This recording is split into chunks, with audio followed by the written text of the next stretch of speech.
proverbe-là, il est intéressant parce que un jour, j'ai compris que l'on dépense l'argent avant de l'avoir gagné. On s'est dit, je veux gagner, par exemple, 100 000 €. Mais ces 100 000 € c'est pour les mettre dans une maison. On se dit, je veux avoir 1 million d'euros. Mais 1 million d'euros, c'est pour se dire, je ne veux plus travailler.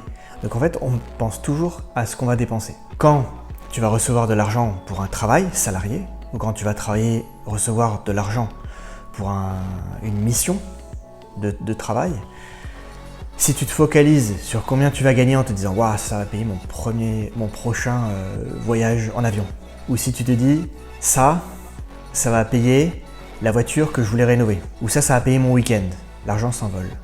Et ça, c'est le principe de base, c'est que plus tu cours après l'argent, plus l'argent s'envole. Tandis que plus tu te concentres sur la valeur que tu vas apporter, sur les résultats que tu vas obtenir pour ton client, pour le travail que tu vas faire et la rémunération que tu vas avoir en retour, l'argent, c'est un retour d'énergie. C'est le retour c'est la rétribution de ce que tu as mis en place pour l'autre personne. Et après, tu en fais ce que tu veux. Tu peux avoir une gestion où tu claques tout, ou tu peux avoir une gestion durable, où tu vas mettre des proportions. Par exemple, tu vas mettre 50% de tes dépenses fixes, tu vas mettre 20% d'économie et 30% pour toutes les autres dépenses. Donc après, tu peux avoir une gestion, en bon père de famille, une gestion durable. C'est mieux de faire comme ça.